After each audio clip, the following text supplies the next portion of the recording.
Hello and welcome to the Takeaway with Chicago Town, our live show on Balls.ie, where we give our immediate reaction to every Ireland game in the Six Nations. A hard-fought, tight, last-second 27-24 win for Ireland at Murrayfield today. But a win is a win, and we're going to get to talk about all of that now. Delighted to say we're joined once again by our regular analyst, former Ulster and Ireland centre, Darren Cave. Darren, how are you? Just about. We'll talk about it in a second. But our second guest today also 72 caps for Ireland so far. He's Grand Slam winner, three-time Six Nations champion as well. Sean Cronin, how are you? I'm very good. Thanks for having me. Thanks for being with us. Lads, we've a lot to talk about. We'll get to it in a second. But Darren, I don't know if that was the performance we were waiting for, but it was definitely the close-fought win we were waiting for. It was a case of a win's a win, I think. It's been a while since Ireland have probably been under pressure like that. You know, we're used to being at the end of championships, fighting for Grand Slams and real high pressure games. So I'm sure the boys will be really happy tonight because there was a lot riding on that. They didn't want to have lost that game, and fair play to them. It wasn't pretty, but they came through and they got a result. So credit to them. Yeah, Sean, you know nearly every lad in that dressing room. What's going to be the atmosphere in there now? Like a 5 minutes after full time, is it just like exhaustion and job done, and we've a 6-day turnaround, or is there what kind of atmosphere would there be after a match like that where we just about did enough? No, I think to be pleased. I think to be delighted.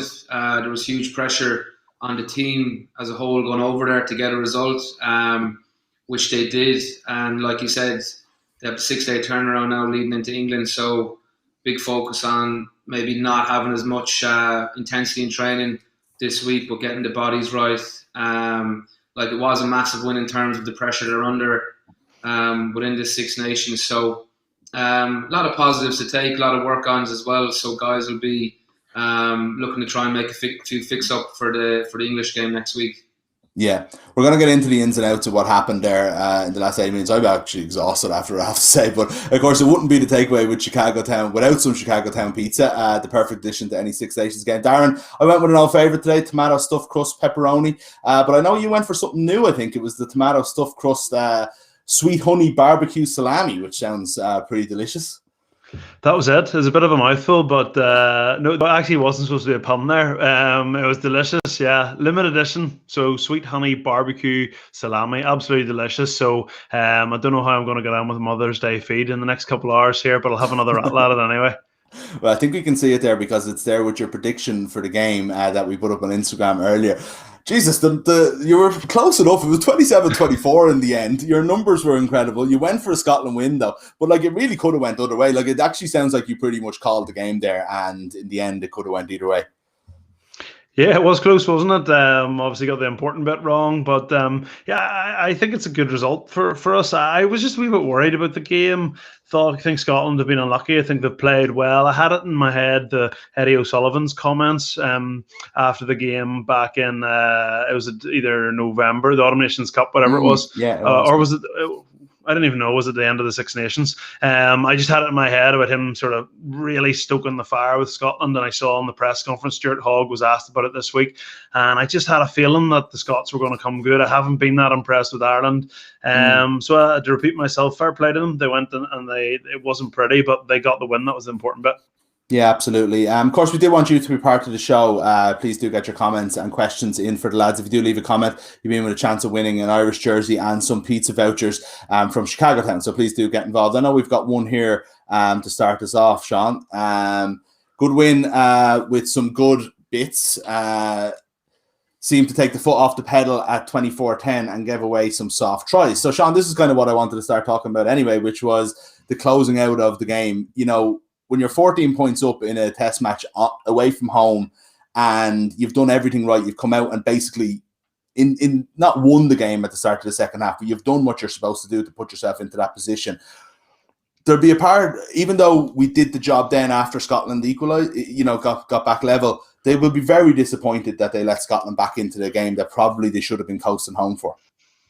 Yeah, I suppose whenever you're in a position where you're gone 14 points up in a Six Nations match away from home, it's a fantastic place to be in. But yeah, we seem to leave Scotland back into the game with relative ease. I think they got that free kick off the scrum, and we were too slow to get set, and they moved the ball quickly and got a pretty soft try in the scheme of things, which gave them confidence, and they stormed back into the game then. But it was a great charge down by Ryan Baird at the end of the match there to win the penalty.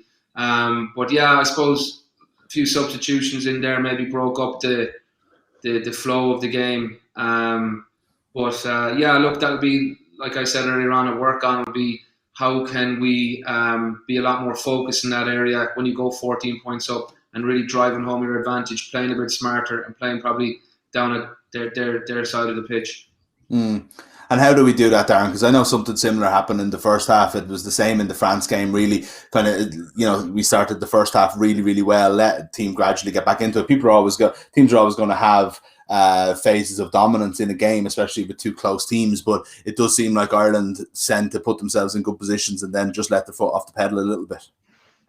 Yeah, what I'd actually like to see from this Ireland team is and I've harped on about this for a while, but just this obsession with evolving game plan and these sound bites and talking about that, and just the idea that we're moving on from the Joe Schmidt era. And I actually think, again, if you look at today's game, did Ireland win that game because the style of play has been revolutionised under Andy Farrell and Mike Catt, and the players are full control to make decisions and offload the ball? Not at all. They won it because of the same reasons they won so many games under Joe Schmidt. They won big moments. They didn't make they made less mistakes. They gave away less penalties. Their set piece was better. Sean, you look at 24-all, and the game's in the balance, and it's a good kickoff. It's a good kick chase. It's a charge down, and then you go 3 ahead. Then when Scotland kick off, you exit properly, and you get a result from the box kick. That's what.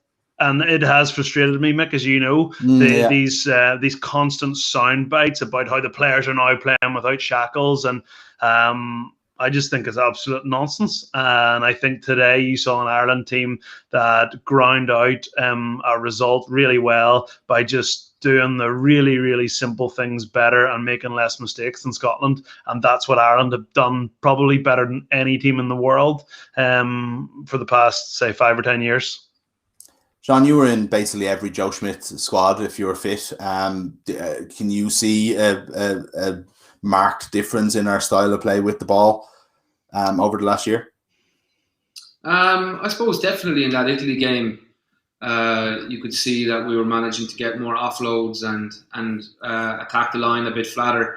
I suppose there is this drive in the outside in people's perceptions about having a more attacking game. But like Darren said there, I thought today we dismantled the Scottish lineout, which starved them of first phase possession. We dominated the breakdown, and the scrum went relatively well as well, which are all key areas of the game that if you're getting the upper hand, you're ultimately going to win test matches and you're going to win close games. It seemed like it was tough conditions over there. We didn't really show much in terms of attacking flair. We didn't really move the ball wide, which from observing the game, there definitely was chances to do that. But, test matches are there to be won. And like I said, there was a lot of pressure on the team to go over there and get a result, and that's what they did. Yeah, absolutely. And look, it's a good win. I don't think that we should be negative about it in general. I think people would have taken a 3-point win in Murrayfield, given the way Scotland have been playing beforehand. But I do... I suppose going wide isn't always the be-all and end-all, and we might make too much of it. And I did see Ireland definitely tried a few offloads and stuff in the first half. But, Darren, I suppose it's like Sean's point there is that the chances were there. It's not that we should be doing it for the sake of it. It's that there was a couple of times when maybe we could have went wide and didn't. But at the same time, I do get the impression that, I do feel like we're kicking it a little bit less. I haven't seen the specific stats of this. And I do feel like that they're at least putting it out. Maybe we're not going quite all the way, or we're not looking to score tries from going wide all the time. But it does seem to me like the Irish backs are getting more and more involved in every game. You just don't see that at all, do you? Not, and I Like, don't I want to don't know what I'm sound like talking about. I don't want to sound like I'm being negative out today. To be clear, I think it's a great result. You saw my prediction. I thought we were going to lose, and that left was going to leave us in a really tough game going into England to pretty much finish bottom of the table, because Italy at the minute are an absolute shambles. So you may as well be bottom if you're just above them. So it is a really, really great result. What I've, as I said, it's been an ongoing thing for me, listening to players in press conferences talk about the evolution of our game, and me just. I just don't overly see it, and again, all I can give, like, I'm here to give my opinion. Like, do I feel like at the minute the outside backs do more damage than they did in the Joe Schmidt era, that the Yeah. team plays more rugby? Not over. I do think maybe they offload the ball slightly more, but I mean, I've said it on here before, like, you judge a team probably on points scored and tries scored. Do they score more tries, and do they score more points than they used to? No. So I'll try and stop talking about the Joe Schmidt era now, but it's just something that's been a bit of a bee in my bonnet, listening to the players and the staff talk about it. Yeah. And just some of the individual performances, Sean, let's start at hooker, because I think a lot of people were surprised that Ronan Kelleher didn't keep his place, your Leinster teammate. But I'm just looking at some stats here from PJ in Balls just sent into me that Rob Herring had 0 carries for 0 meters and 8 tackles, and Ronan Kelleher in his 20 minutes had 4 carries for 20 meters and 6 tackles in 17 minutes, right? So, like, that suggests that maybe I don't know, in my head though, Herring did everything he was supposed to do today and did a really, really good job in the line out and on the ground, won a penalty I think at one stage in a turnover. And then when you have someone like Kelleher to come off the bench, much of the way you did many times for Ireland, and kind of do all of that, really, really impactful work, it actually seems to me that those stats suggest that Andy Farrell really got his call right here. Yeah, I tend to go along with what you're saying there. I thought Rob Herring had a very good game, threw really, really well, scrummed well. Like you said, he put a lot of pressure on the breakdown, won a penalty at one stage, which we didn't make much of now when we kicked to the corner. But and then when you can bring a player on of Ronan's quality in terms of, with his carrying and his tackle work, it was like you said. I thought Andy Farrell got that right. You bring the energy from the bench when you have the opportunity. But I thought both guys went really well today, and I suppose, like you said, I think Andy and the coaching staff were justified with their selection.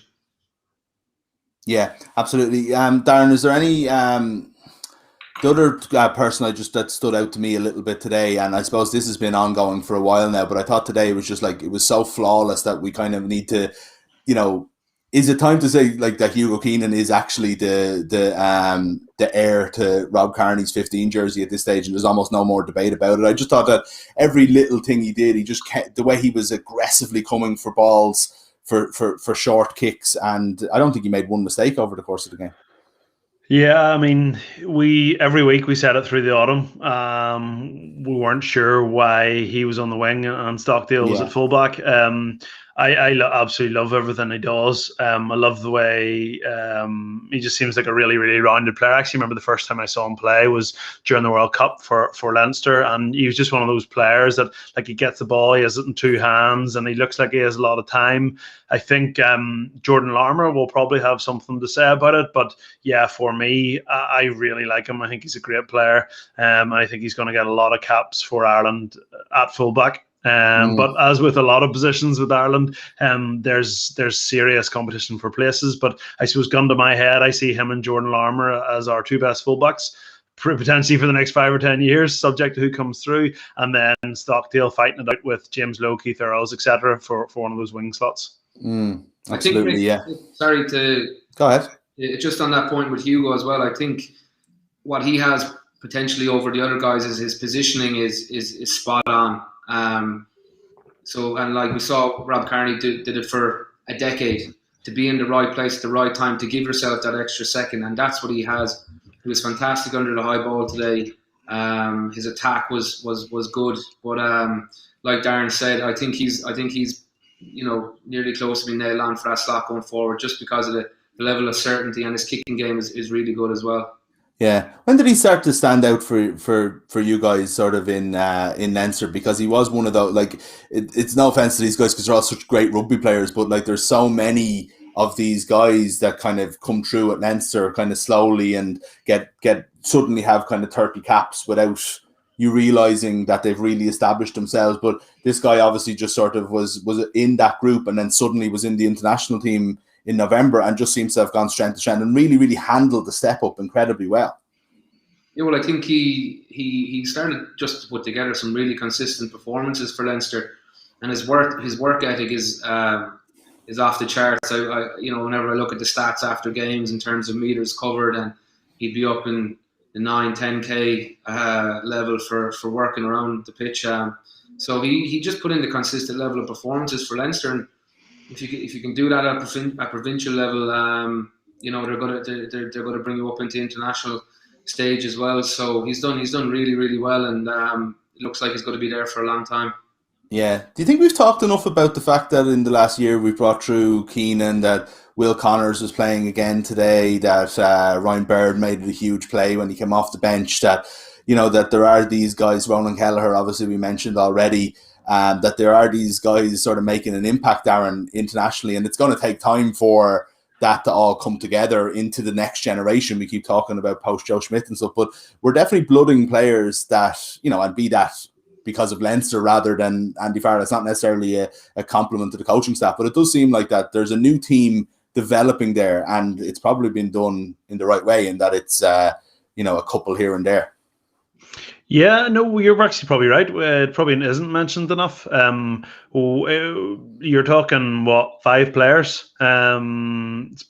It's on any given day, it could be a third of your team. New players, you include the likes of Doris as well. And yeah. I think we are guilty of talking about Johnny Sexton too much. Who should be captain? Will Johnny Sexton play at the next World Cup? Why is Conor Murray on the bench? We probably are guilty of focusing on and people criticizing Andy Farrell for not making changes there, as opposed to saying, like, well, here's 5 guys that didn't play in the World Cup that are now really, really good test players, and Keenan is an example of that. That's a third of your team. That's a good sign in the sort of 18 months post World Cup that you've unearthed 5 players like that.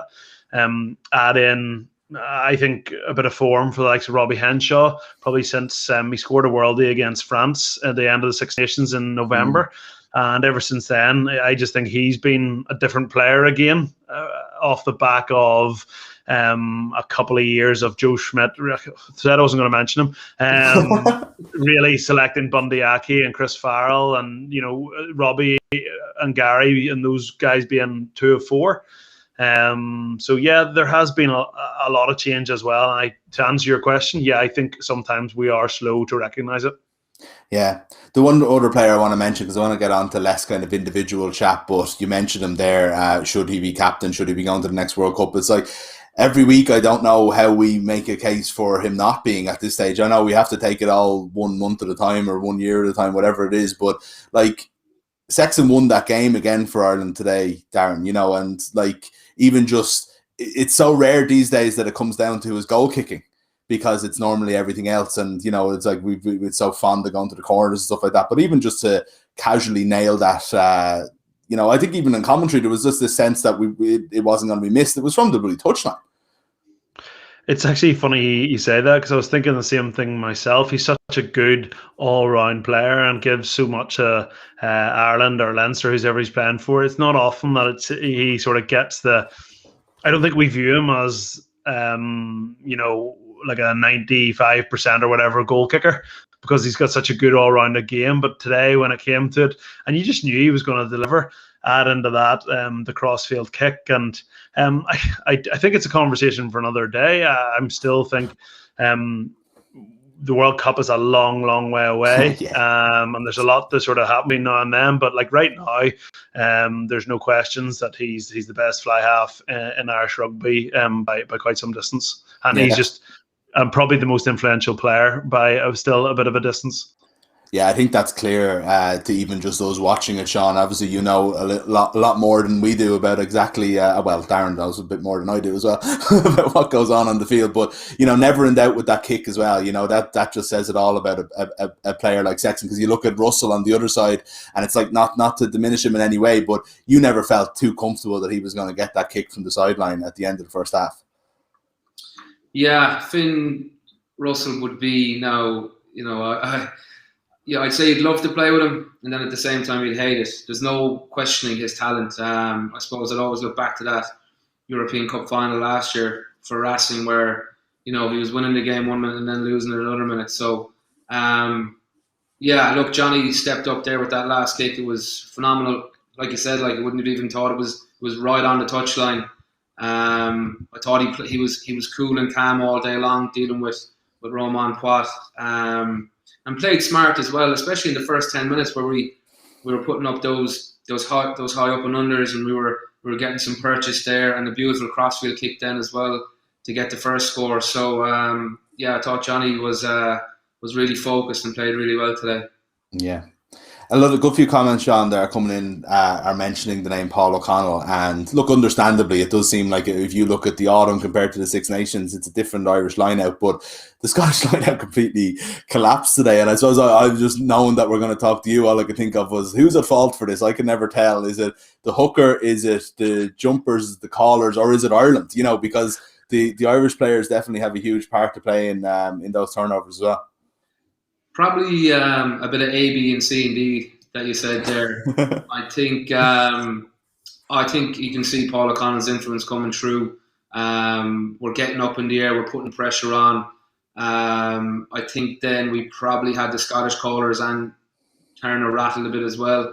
I was just surprised that Scotland didn't go back, try and get a couple of banker balls, have a few options that are in their back pocket to just try and secure the ball and try and get some play going. But, I think they went maybe 5 or 6 lineouts in a row without winning one, which, at test level is going to cost you dearly, because you're just not getting any primary possession to try and get into the game. So massive kudos there to the whole pack. They really strangled Scotland in that area of the game. Yeah, absolutely, and it makes such a huge difference. I did feel kind of sorry though for the Scotland hooker, Darren, at one stage when it just seemed like he just didn't know what to do anymore, and the ref gave a free kick for delaying the game, which you don't normally see on a lineout. But at the same time, it didn't. It was probably the difference between winning and losing when you consider how close it was at the end. But on Scotland, it's like, I was talking to Stephen Ferris during the week, and I think there was I don't know if he said it or I said it, but there was a shit or get off the pot kind of element to the Scottish performance. There was a lot of talk after the England win, and maybe it's not all coming from them, but it did seem like this had to be their year. And if you can't beat Ireland, the struggling Ireland team or developing Ireland team, whatever way you want to call it, at home, then after throwing it away against Wales, they're just kind of back where they were. They just have a win again at Twickenham at the end of it, but it might not tell the whole story, but ultimately they just don't get the job done in these games. Yeah, I would, potentially Eddie O'Sullivan's been proven, if not correct, then partially correct in his very harsh words back in November. But you're right. I was quite, I'll repeat myself, I was quite fearful of this Scottish team. They were fantastic against England, unlucky against Wales. But you could look at it the other way. They had a big performance in a one-off game against an English team who were not up for the game and massively undercooked. They threw away the game against Wales, and they were really poor today. And they're second bottom of the table, which is where they are most years. So part of me thinks it's a far better Scottish team. It's one of the best Scottish teams we've had in the last 15 years. And part of me thinks, if ever there was a time to beat Ireland, it was at home, when everyone's pumping their tires up against an Ireland team with the pressure on, and they didn't take their chance. Yeah, they definitely are a better team than they were. To say same old is a little bit unfair, Sean, but at the same time, they had all the momentum at 24-all. Ireland get the kickoff, and whether it's experience or bottle or what it is, and really good play as well, let's not forget, we were the ones who got the big play and the turnover and the ball, and then closed it out, even though for some reason Gibson Park kept kicking it away.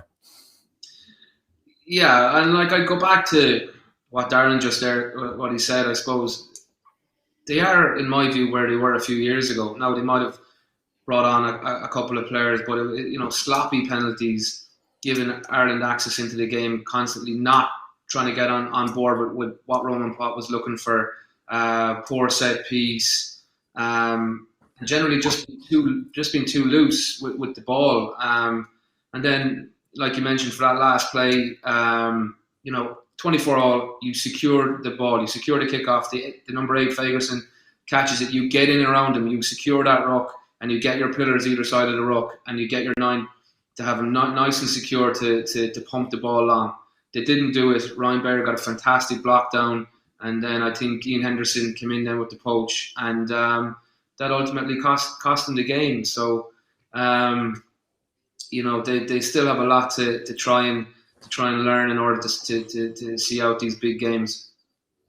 Is there needle between the Irish and Scottish teams over the years? I don't know whether it's because of Townsend usually talking a lot in the media and seeming to have a little bit of gripe with with a lot of what Irish coaches and players and pundits, as Darren mentioned earlier, said. Is that just something that I'm reading too much into because he likes to make comments, or is there actually a little bit of needle between the two groups of players? I think Sean's better. Sean is who I'm asking. I preferred to play against the likes of Georgia and Romania in my career. So you were there for a few Scottish games as well, no? I've played as Scotland in training in Ireland camp more times than I've played against them. I think there's I suppose you'll know, Darren, as well, from playing against Glasgow and Edinburgh in the Pro 14. You're going up against these guys on a regular basis, so you get to know them quite well, and you get to have these run-ins here and there, and it's very competitive. And there would be a small bit of needle there. And I suppose looking at Munster and Glasgow games in the past, we've had a good couple of run-ins with Glasgow as well. So that all develops itself from the Pro 14 level into the senior setup. Yeah, fair enough. Before we go, I do want to talk about next week and about England. England were like an absolute classic yesterday. I think you'll agree, lads. It was just a brilliant game of rugby. They still probably aren't at where we expected them to be maybe at the start of the tournament, Darren, but they definitely look a lot better now than they did against Scotland. That first day, the Saracens lads are playing themselves into a little bit of match fitness. And I suppose even just like the way Maro Itoje, played that last 10 minutes, not just to try, was kind of very much a sort of a drag his team over the line with him, suggests to me that there's still some fight in there as well. They haven't they haven't given up on the season. And I don't know, would that worry you for next week? Definitely a little bit worried about next week. I think England have been, I was about to say disappointing, but it hasn't been that disappointing for us, really, has it?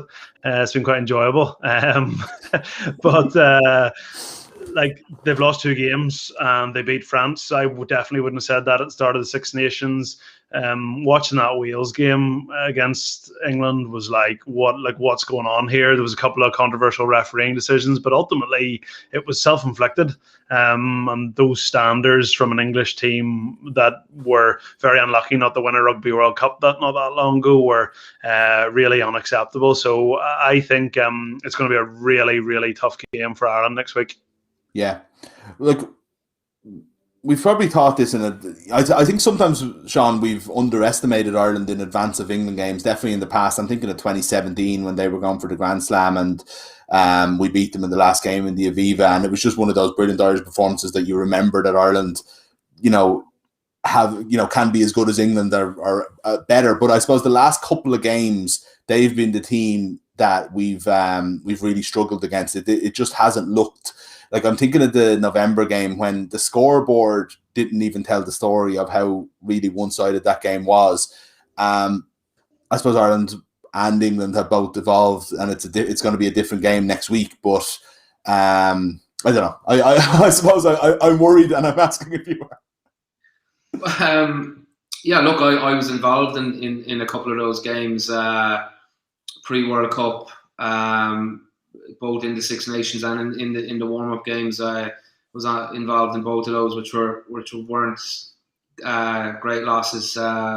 They probably had us in a few areas in terms of having our number. So that'll make the game so much interesting next week in terms of what can we come up with to try and test them. Because you can be sure that they're going to have something up their sleeve to try and test us with. So it's going to be such an interesting game. It's great that we're going to be at home. That gives us a small bit of advantage, I know, without the crowds. But again, like every Six Nations game, bar Italy, I suppose, there's going to be a huge element of pressure to get a result, and then just to end the Six Nations in with high confidence and move forward for the remainder of the season. Yeah, they'll have Ireland will, like, we're too good a team to kind of be as players and coaches to be too worried about what England are going to bring, and will definitely go out and believe they can win it. How can they actually do it, Darren? What do they have to do well and perfectly and better than they've done all season, or maybe even at any time under Farrell, to go and win and really end the season? And what would be a real high if they were to win, to go out and rescue the Six Nations and probably finish third if they were to win next Saturday? The last few times that things have gone pear-shaped against England, it's just been because of sort of brute physicality in my eyes. So we've got to get a solution for that. You always talk about match their physicality. These are the kind of phrases that are thrown around. So we've either got to start doing that against England or come up with a solution. So that game that you referenced there, Mick, we only lost the game by 10 points or less, but it was one of the most one-sided 10-pointers I've ever seen in my life. Yeah. So we've either got to figure out if we are gonna, we have to do a better job with their physicality, because you can't win a game off the back foot. But we've also got to be innovative, whether or not we got to look at our attacking kicking game. You think back to Billy Burns kicking the ball for Stockdale. Obviously, we've got that nice try today, but they're a hard team to go through the middle of. Their forwards love those one-off runners. So we've got to find a way to generate some momentum, deal with that brute physicality. And if we can do that, we've got a chance. If we struggle and we get thrown around the place like we have the last 2, 3, 4 times we've played them, it's going to be a tough day. Absolutely, yeah. We'll see how it goes. We'll be back with the show after that game as well to analyse it all, hopefully talk about an Ireland win. Sean, before we go, things are going pretty well with Leinster, as is probably usually the case at this point of the year, but we're not very far away now from getting into what's going to be like a unique Champions Cup last 16 series. I don't know if there's Is it ever weird? You're normally coming from the international team at this point. I always wonder, when there's so many players that are coming back into a team, is it ever weird to kind of, not weird is the wrong word, but is it ever difficult, I suppose, to mesh it all back together again when you have to go into such a massive game, borderline straight away? Yeah, it is challenging. In times gone by, you usually had that period of a week before you maybe had the Champions Cup quarterfinal or whatever the game was. This time, the guys are going to be playing Scotland, England, and then straight into the last 16 Champions Cup game. So it's going to be a very testing period. I think the squad depth that Leo and Stuart and the rest of the coaching staff have built over the last few years now is going to be really tested. And I think that's probably a major positive that we have, and that we can look to bring guys in and out. We also have the Pro 14 final, before the last 16. So huge games. So it's going to be a very testing period with the season so condensed, and then you're leading into the Rainbow Cup. Whether it goes ahead, I'm not too sure. So very challenging time of the season, but I'm sure that the coaching staff will have a good plan set up in order for us to get the best out of it. Absolutely, yeah. Don't want to overlook a Munster-Leinster Pro 14 final either. Just a small matter of that. Sorry about that. But best of luck with it anyway. And I'm sure we'll be seeing a good bit of you over the course of the rest of the season. Darren, thanks a million to you as well. That's it from us from today on the takeaway with Chicago Town. Thanks very much to Darren and to Sean. We'll be back in just 6 days for live reaction of Ireland and England at the Aviva. Before then, stay tuned to our channels for Eddie O'Sullivan's breakdown on the deep dive with Chicago Town, and then join us next Saturday and pick yourself up a Chicago Town pizza for the game. They're a great addition. We'll talk to you then.